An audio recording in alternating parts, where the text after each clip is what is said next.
Tes. Ada nggak tes? Ada Pak, Pak Kangchan jelas. Tes. Jelas ada suaranya? Ada Pak. Oh, loading. Tadi saya loading pakai, iya. Sekarang pakai jaringan biasa. Baik, a'udzubillahi minasyaitonirrajim. Bismillahirrahmanirrahim. Allah berfirman dalam Quran, "I'dilu, beradilah, huwa aqrabul littaqwa," karena adil itu lebih dekat kepada takwa. Salah. Maaf. Ini. Maaf. Teman-teman sekalian, ketika kita mendefinisikan sebuah diksi, pastikan kita sama dulu nih definisinya. Ketika menyebutkan diksi, kita sama dulu definisinya. Kasih menurut saya dengan kasih menurut Pak Ade, apakah sama atau beda? Yang common. Kemarin, baru hari Sabtu kemarin, saya berdialog dengan seorang pendeta. Namanya Pendeta Henritan. Lalu saya bertanya kepada dia di tengah-tengah diskusi.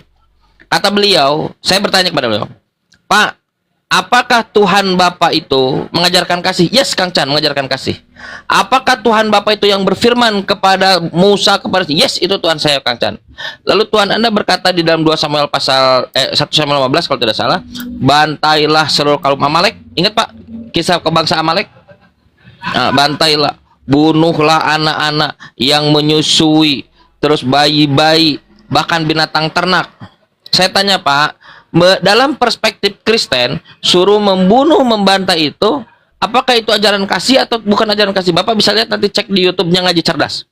Ajaran kasih atau bukan, dan juga Wakaf TV. Ajaran kasih atau bukan ajaran kasih? Ternyata dia kejawab, itu ajaran kasih.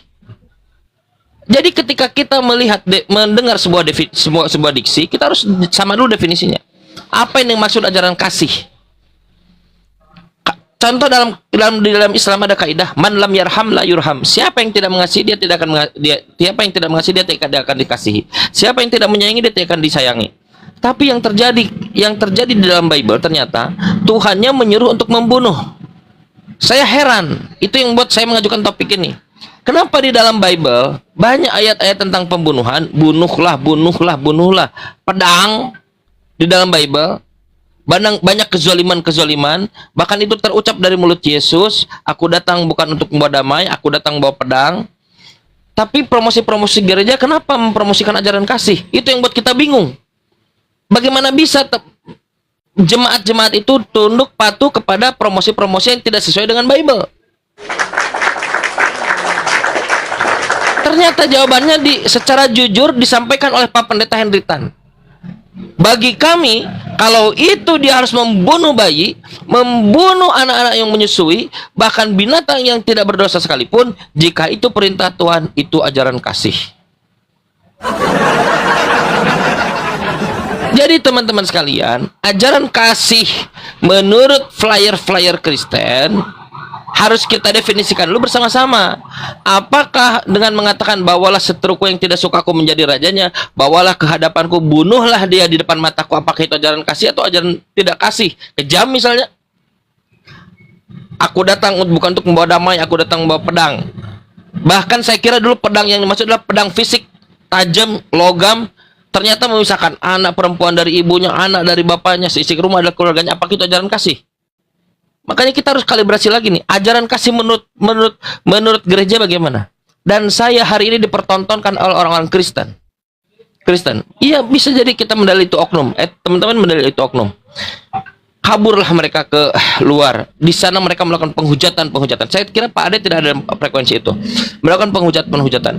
Di tengah-tengah itu mereka mengatakan Kristen ajaran kasih. Maka dari situ, saya pribadi lebih cocok dengan diksi yang disampaikan oleh Quran. Quran mengatakan, adilah, huwa aqrabul littaqwa.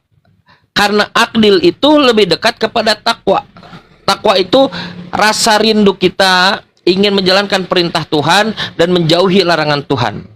Jadi kalau ada perintah yang kira-kira itu bertentangan dengan perintah Tuhan dan larangan Tuhan, contoh membunuh tanpa alasan yang benar, maka kita tidak berlaku adil, itu tidak kita lakukan.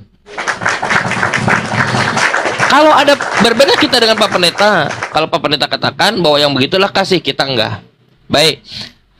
Sebagai pengantar, tolong nanti Bapak ajukan kepada saya definisi kasih yang Bapak pahami, bagaimana supaya bisa comply dengan beberapa dalil-dalil yang tadi, bunuh, pedang, yang mungkin akan saya up setelah ini dalam Bible. Silakan. Baik, terima kasih Pak Kancan. Kalau sepemahaman saya mengenai genosid suatu bangsa itu, ya mungkin itu bisa apa ya? Karena zaman dahulu itu ya Pak ya, kalau saya memandangnya dari progresivitas wahyu ya, maksudnya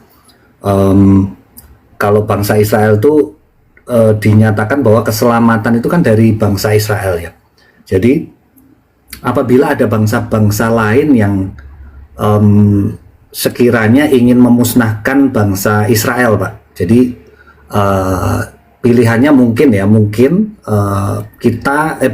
bangsa Israel dimusnahkan atau sebaliknya begitu ya. Nah, namun kalau saya sih lebih setuju ke makna ada makna metaforanya begitu ya. Jadi kalau sampai bunuh segala macamnya itu, makna metaforanya adalah memang harus menguasai suatu bangsa itu sampai dengan ibu-ibu dan anak-anaknya pun itu sampai benar-benar dikuasai begitu. Jadi mengambil alih cara hidup mereka yang salah. Kemudian kalau dikatakan keselamatan berasal dari bangsa Israel itu artinya memang Israel tuh harus ada pernyataan begini, kepala bukan ekor. Artinya memang Israel tuh sebenarnya harus menjadi contoh.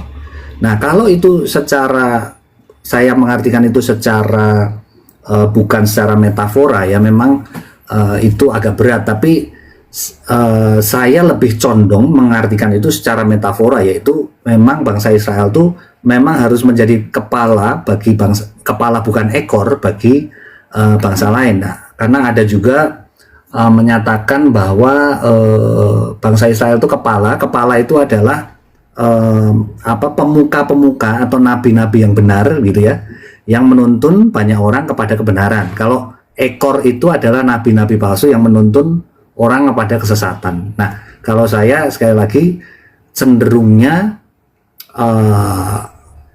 menganggap bahwa itu makna metafora yang harus bangsa Israel itu harus menguasai bangsa lain sampai ke ibu-ibu menyusuinya seperti itu ya Pak ya. Nah, lebih ke arah situ sih Pak. Itu saya menjelaskan mengenai yang tadi genocide itu Pak ya. Nah, nanti mungkin Pak Kang Chan boleh menanggapi yang ini. Nanti mungkin untuk hal lain yang tadi mengenai Yesus bawa pedang segala macam ya, nanti setelah ini ya. Terima kasih Pak.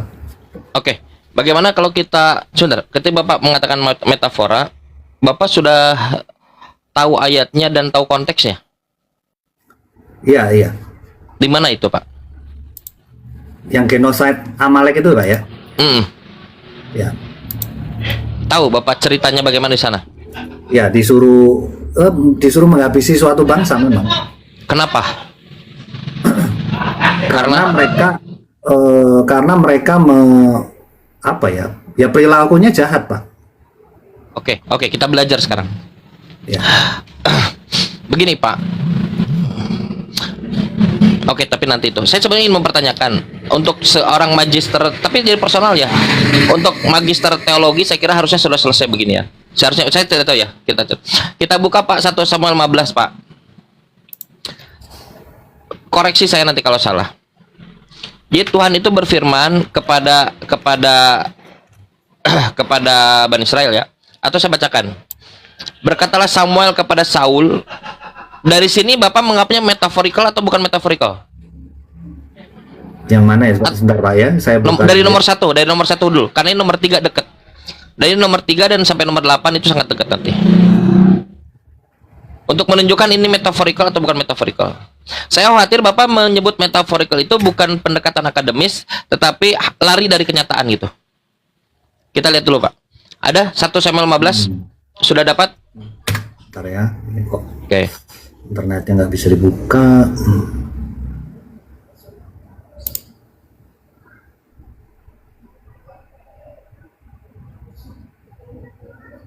1 Samuel 15 Ya. ayat Dari ayat 1. Kita mulai ya. Kita mulai. ya. Berkatalah Samuel kepada Saul, "Aku telah diutus oleh Tuhan untuk mengurapi engkau menjadi raja Israel." Ini metaforikal atau bukan metaforikal? Mengutus bukan metafora, Pak. Bukan metafora. Ya. Menjadi raja atas Israel, umatnya. Oleh sebab itu dengarkanlah bunyi firman Tuhan. Sampai situ aman ya? Ya. Beginilah firman Tuhan semesta alam. Aku akan membalas apa yang dilakukan orang Amalek kepada orang Israel. Sampai situ metaforikal atau bukan metaforikal?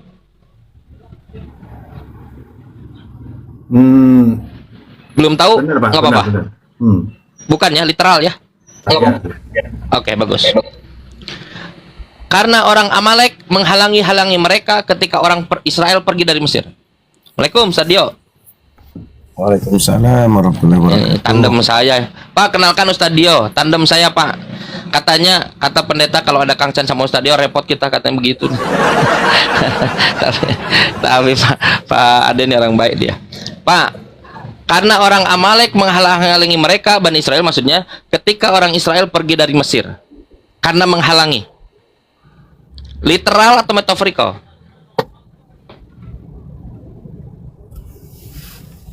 Orang Amalek menghalang-halangi.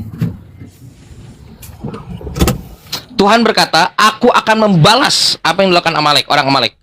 Apa yang dilakukan oleh orang Amalek? Mereka menghalangi orang Israel ketika pergi dari Mesir. Literal atau metaforikal? Ya, literal, Pak. Sip, mantap. Jadi, pergilah sekarang. Kata Tuhan Kristen ini. Kalahkanlah orang Amalek. Tumpaslah segala yang ada padanya. Dan janganlah ada belas kasihan.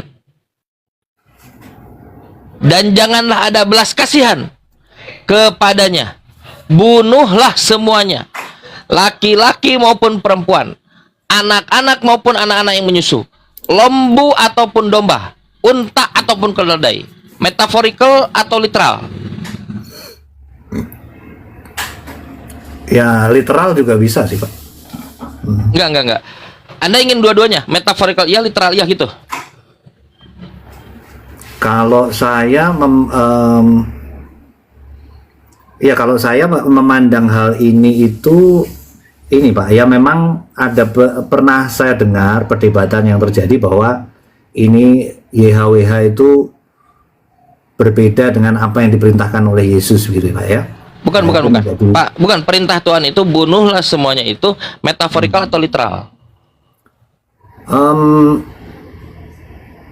Ini literal juga bisa, Pak. Wow. Tapi saya tidak senang dengan conjunction juganya itu. Ragu-ragu.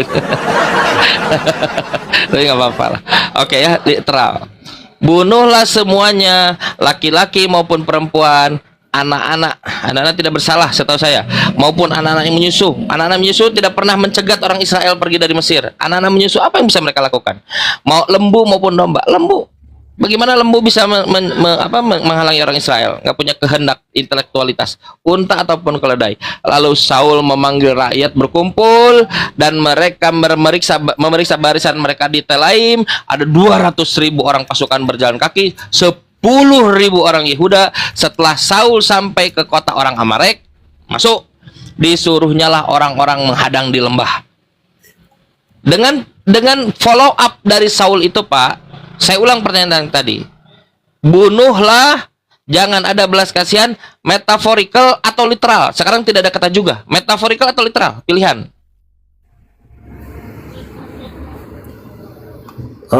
Oke, literal, Pak, literal. Alhamdulillah. Memang kita perlu waktu, teman-teman. Gak apa-apa. Kita bersabar saja dengan kebaikan. Baik, literal ya. Berkatalah Saul kepada orang Keni, berangkatlah, menjauh, pergilah dari tengah-tengah orang Amalek, supaya jangan kulenyapkan kamu bersama mereka. Mau dilenyapkan nih? Bukankah kamu telah menunjukkan persahabatanmu kepada semua orang Israel? Ada eksekusi, ada exception. Kau pergilah. Sesudah itu menjauhlah orang-orang Keni di tengah orang-orang Amalek. Lalu Saul memukul kalah orang Amalek, mulai dari Hawila sampai ke Syur yang di sebelah timur. Agag, raja orang Amalek, dan ditangkap hidup-hidup.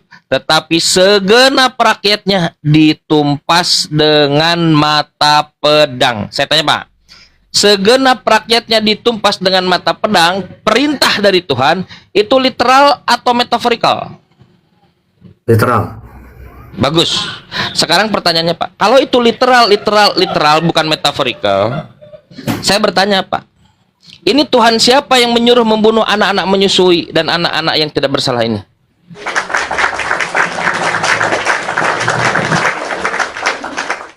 Ya, Atau Tuhannya saya pertajam lagi.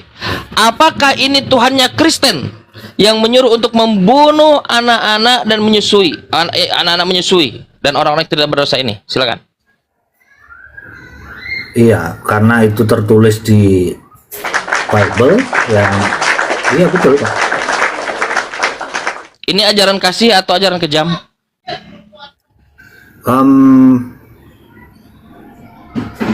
Ya ini tidak, ini kejam sih Pak. Lalu kenapa gereja mengatakan ajaran kasih?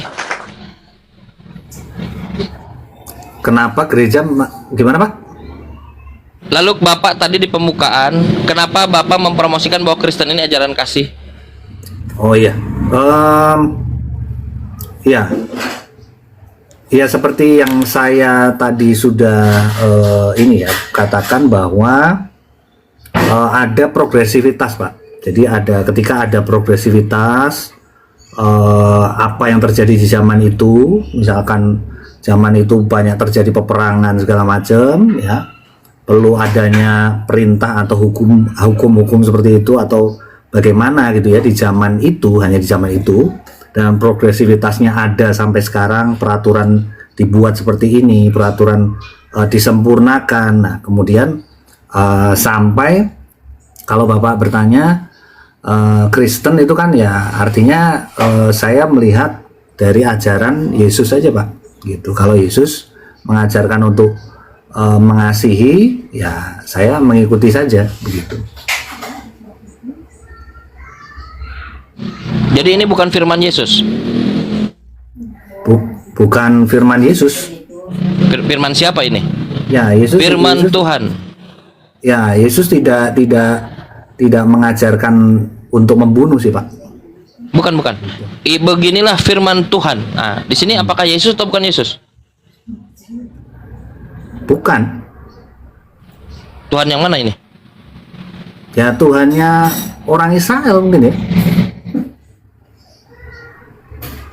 Jadi Bapak meyakini ada Tuhan selain Yesus? Ya Yesus punya Bapa begitu kan, punya Tuhan gitu kan. Bukan. Oh Yesus punya Tuhan. Bapak meyakini Yesus punya Tuhan. Ya. Dan Tuhannya yang dipunyai oleh Yesus itu bukan Yesus. Tuhan yang dimiliki Yesus ya bukan Yesus Pak. Masa Yesus punya Yesus Tuhan gitu. Bapak posisinya sekarang meyakini berapa Tuhan di dunia ini? Satu Bapa, satu pengantara. Bukan itu yang ditanya. Pak Ade di dunia ini Tuhan setelah dengan seluruh bumi satu Pak. Tuhan bukan Pak, bukan. Pak Ade di dunia ini dengan seluruh premis di belakangnya tadi meyakini ada berapa Tuhan? Tuhan apa Tuhan? God. Tuhan. God satu.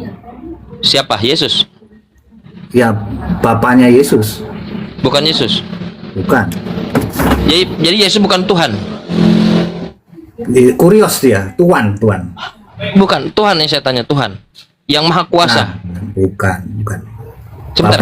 Bapaknya. Pak Ade ini kan Pak Ade kan latar belakangnya ada apa ya, berpendidikan gitu ya. Pas setuju nggak ketika kita menggunakan bahasa Indonesia, maka satu-satunya literatur yang bisa kita akses adalah KBBI. Ya.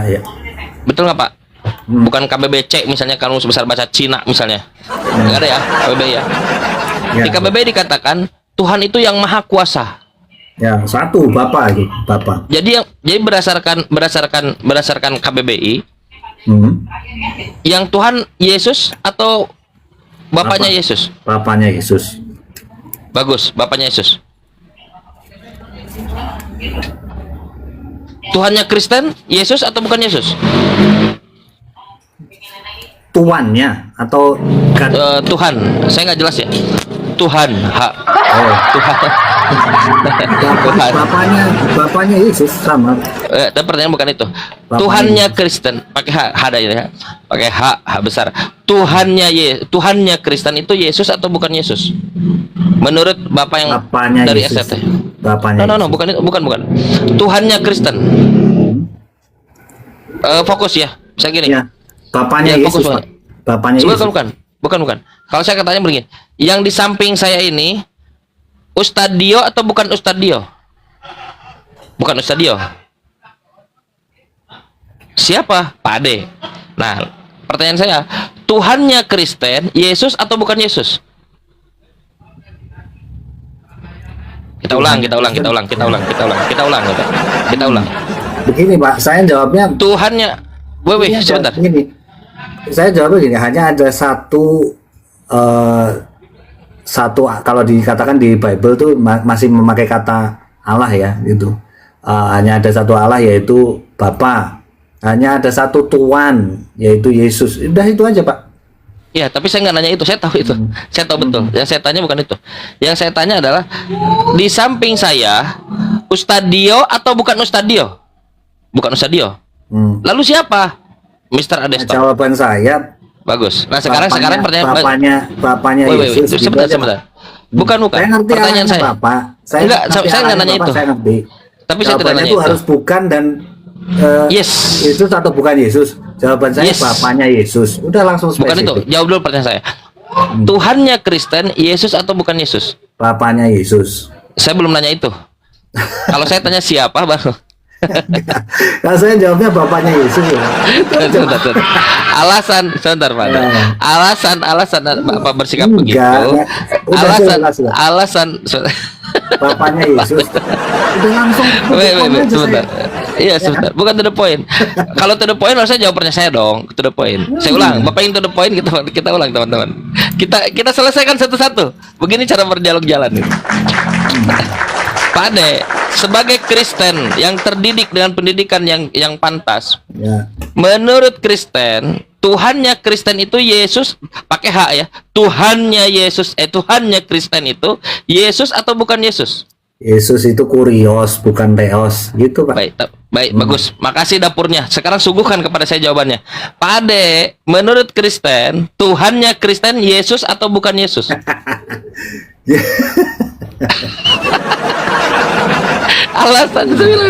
Alasan Bapak mengatakan itu karena di kepala Bapak dengan jiwa akademis yang barusan kita bongkar selama 5 menit itu beda. Bapak masih menuhankan Yesus. Oh enggak. Yes.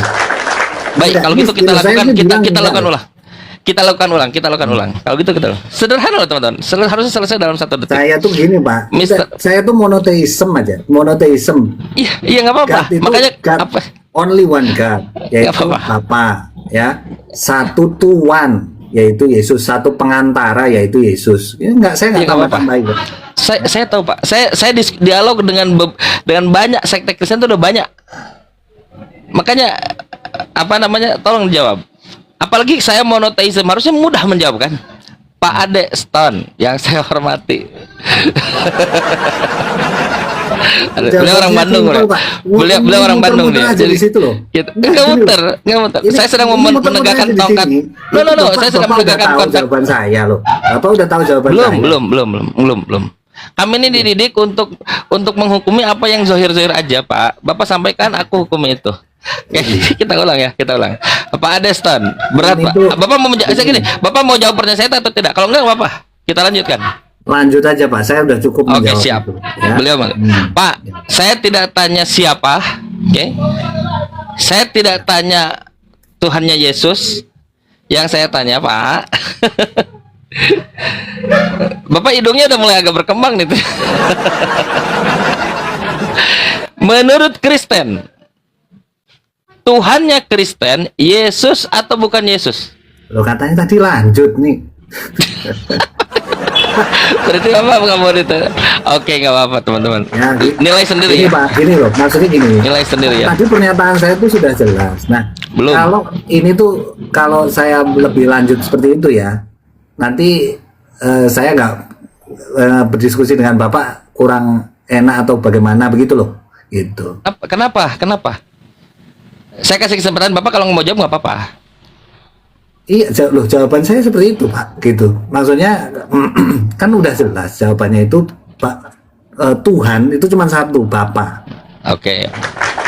Nah, udah cukup. Saya menghargai Dan beliau Yesus, karena nah, itu memang jawaban saya nih. iya. Ya. Jawabannya, Yesus bukan Bapa. Ya udah cukup toh Pak. Oke. Iya. Saya menghargai beliau karena beliau ada rencana dialog dengan saya. Kalau ada waktu Pak ya, itu pun ya. Ya, itu. Oke, balik lagi kepada Pak. Minum dulu teman-teman. Kita sapa dulu ya supaya tidak ini. Ustadz Dio, Bang Santo, Assalamualaikum. Iya. Waalaikumsalam. Waalaikumsalam warahmatullahi wabarakatuh. Ustadz ada komentar mungkin sedikit saja. Pak Ade ini orang baik deh nih. Ya, belum ada komentar sih, belum ada apa. Karena Pak Ade belum begitu juga. Responnya masih belum begitu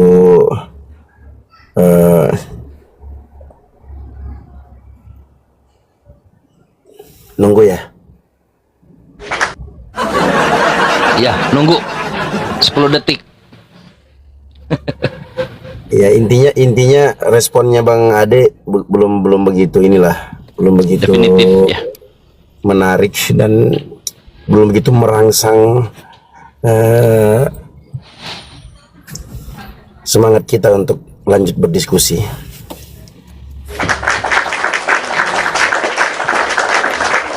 Siap, apa-apa. Saya wakili saja. Bang Bonar, ada yang sampaikan mungkin? Lanjut Bang. Aku mau Masya dengar Allah. dulu nih. Silakan. Pak Ade, saya berasumsi Bapak ada dalam mode Bapak tidak mau bertanya Islam. Ya betul. Setuju nggak? Saya Betul nggak? lagi nggak inilah. Kenapa Bapak menutup diri dari Islam? Hah? Kenapa? Bapak menutup diri tidak bertanya Islam. Kenapa?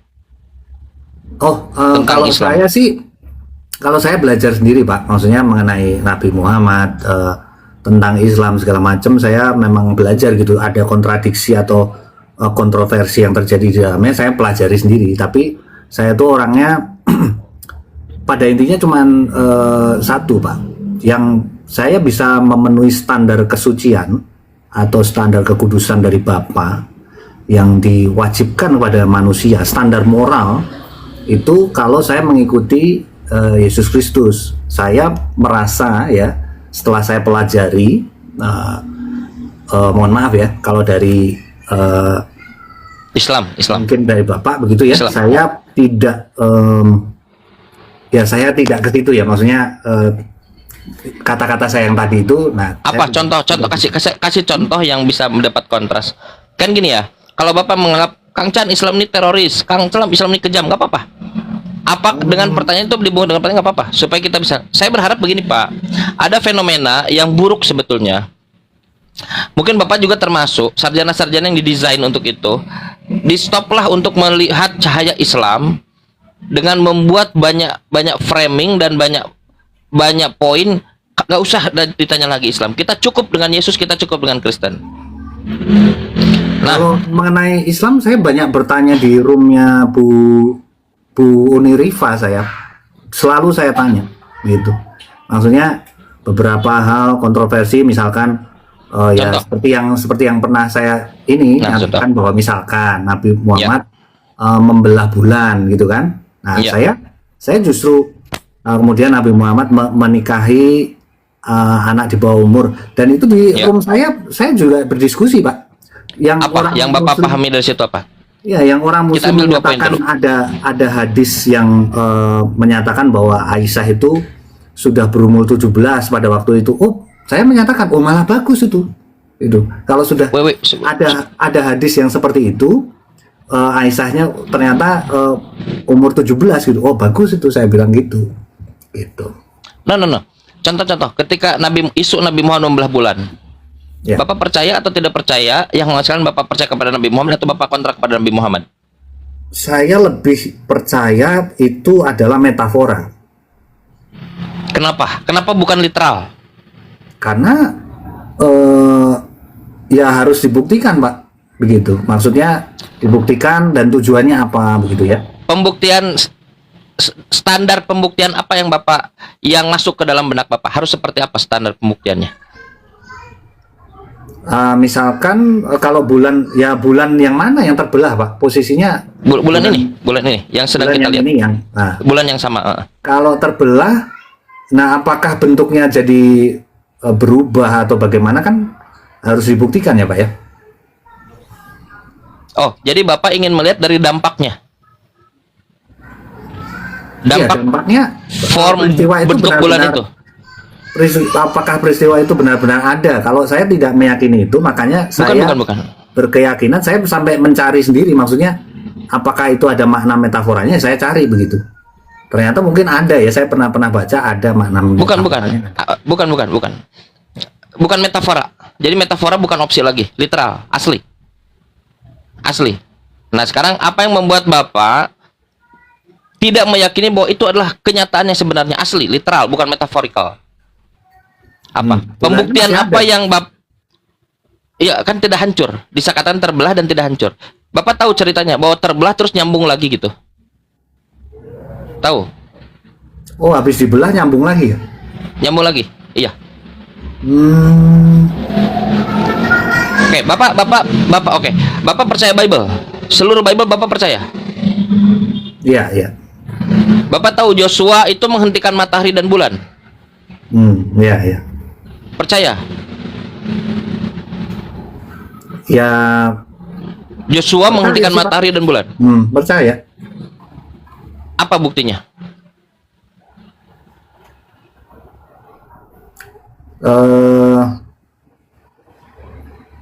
Ya itu memang terjadi sih, Pak. Maksudnya ya memang tidak ada buktinya ya. Gak bisa dong, gak bisa. Bapak double standar. Tapi kalau ke Quran, bulan terbelah, Bapak bilang harus ada buktinya. Tapi ketika Joshua menghentikan matahari dan bulan, Bapak apa pembuktian seperti apa yang saya ingin? Salah satu output dari 10 menit kita terakhir, Bapak percaya bulan terbelah seperti Bapak percaya Joshua menghentikan matahari dan bulan. Bukan metaphorical. Saya tidak mau kita keluar dari sini lalu Bapak mengatakan nggak ada opsi metaphorical. Saya tidak sedang mengajukan metaphorical. Saya mengajukan yang literal. Saya ulang, Pak. Bukti seperti apa yang Bapak perlukan untuk membuktikan kalau bulan pernah terbelah sesuai dengan hadis itu? Bahkan dengan Quran. Bukti seperti apa yang Bapak harapkan? Ya justru mungkin dari saudara-saudari Muslim mau memberikan apa begitu. Oke. Kalau dampak ada deduktif. Kata Sherlock Holmes, saya baca novel Sherlock Holmes sampai tamat. Kalau ada 10 tersangka, 9 tersangka itu ternyata tidak bisa terbuktikan, maka satu tersangka itu adalah tersangkanya. Bulan, Pak, NASA itu mengetrek ternyata ada pecahan, ada belahan dari bulan itu. Belahan bulan itu. Dan tidak ada opsi teori lain yang bisa menghadirkan dampak itu kecuali kisah tentang bulan terbelah. Kecuali ada opsi lain. Ada opsi lain, kenapa bisa ada crack dengan sangat besar, panjang di bulan. Berdasarkan fotografi dari NASA. Dengan metode deduktif tidak ada teori lain selain kisah dari Nabi Muhammad bulan terbelah. Satu, bukti. Yang kedua, kalau bukti secara literatur, Bapak buka di Google, nanti ada namanya Cakrawati Farmas. Pernah dengar itu, Pak? Apa namanya? Cakrawarti Farmas, bulan terbelah.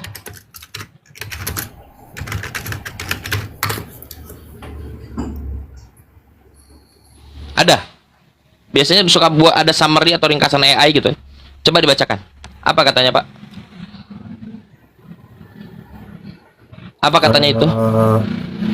Novel populer karya Hanum Salsabila Rais.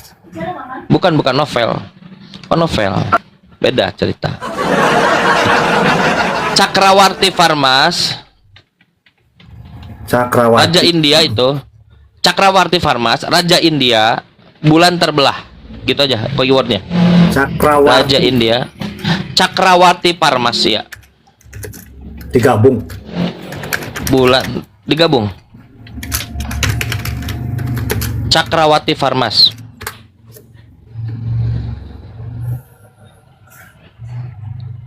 Oke. Saya bacakan boleh, Pak? Mungkin Bapak dapat yang sama. Kisah raja itu Raja Cakrawati Farmas, dikenal juga sebagai Seraman Perumal atau Rama Farma Kulasekhara, legenda sejarah dari Kerala, India, yang menceritakan sang raja melihat mukjizat terbelah bulan ketika zaman Nabi Muhammad. Dan itu Pak, dokumennya Pak sekarang masih ada Pak di archive. Cakrawarti Farmas. Jadi kan bulannya bulan yang sama, Pak. Bulan yang sama. Orang melihat bulan. Terbelahnya itu ketika di titik Nabi Muhammad saat itu. Terbelah dari Nabi Muhammad. Oke. Dan orang-orang saat itu, Pak, mereka tidak menolak. Yang ada mereka mengatakan ini adalah sihir saja. Berarti mereka memang melihat, tidak hanya seorang, banyak melihat bulan terbelah. Ini hanya sihir Muhammad. Tak ada yang menolak. Tapi karena bulan ini di atas kan, Pak, semua orang bisa melihat dengan sudut pandangnya. Maka setiap orang akan melihat. Kita dulu.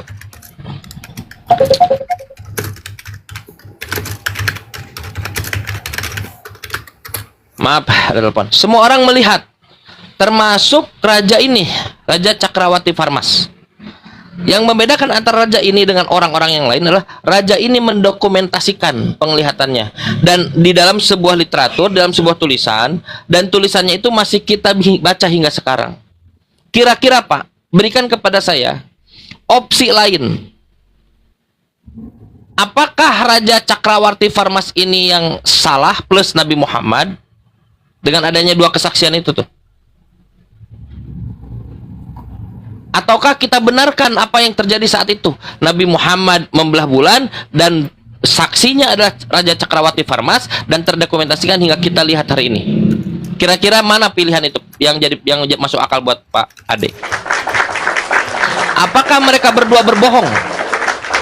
Waktu yang sama, di waktu yang sama, dengan dokumentasi yang sama, karena membelah bulan itu terdokumentasikan juga. Di dalam hadis-hadis dalam Quran juga sama. Terdokumentasikan. Raja Cakrawarti Farmas bukan Quran, surat dia di luar Islam. Apakah mereka berdua berbohong ataukah memang ada opsi lain? Silakan.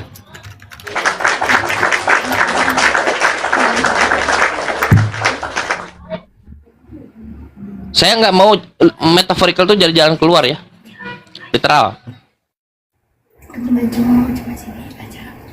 Oh, ya.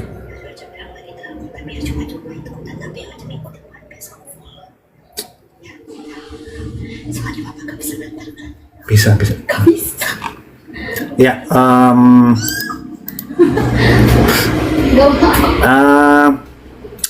ini Pak, kalau menurut ya nggak tahu ya, ini kalau baca summary ini ada mengenai, ya nggak tahu kalau Bapak menolak secara metaforicalnya. Kalau baca summary sih ada yang berpendapat metaforikal, Pak. Jadi mengenai itu penjelasan mengenai hari kiamat. Kalau saya sih lebih ke arah situ ya, Pak ya. Kalau Enggak, metaforikal bukan diajukan. Metaforikal buat apa? Kalau metaforikal kan harus diajukan buat apa? Buat metaforikal Ya. untuk apa? ini kan pendekatan linguistik gitu Pak. Jadi seperti siapa Apa? tuh? Ini ada ahli linguistik di bawah saya. Al-Basri, ya kan? Pernah berpendapat bahwa terbelahnya bulan akan terjadi kelak di hari kiamat gitu ya. Oh iya, kalau Kemudian- kiamat iya.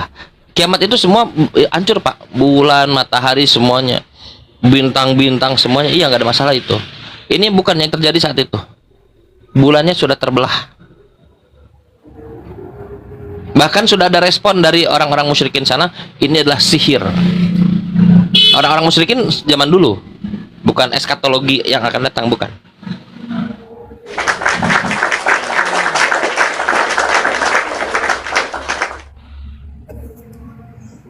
Pak Ade, yang dilakukan oleh Pak Ade ini double standard ya. Ketika Bapak meyakini Joshua menghentikan matahari dan bulan, yakin nggak? Ya, begini Pak, maksudnya gini ya. Kalau Nabi Muhammad membelah bulan, oke lah. Saya bisa mempercayai itu juga bisa Pak. Mempercayai itu juga bisa.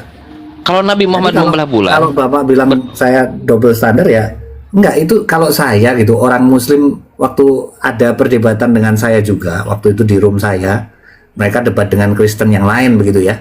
Kalau saya berpandangan bahwa itu lebih ke arah metafora begitu. Nah, kalaupun itu terjadi secara fisik dan itu dipercaya, ya boleh-boleh saja. Gitu, Pak. maksudnya Like ya, Pak ya. Soalnya nggak jam segini Pak. buktikan Muhammad bisa membelah bulan, Bisa nanti. membelah bulan karena Allah dengan izin Allah Subhanahu wa taala tentunya. Itu membuktikan sesuatu nggak? Atau klaim itu hanya klaim kosong gitu? Pak Ade, Apa klaim kosong, Pak? Pak Ade, Ya. gini.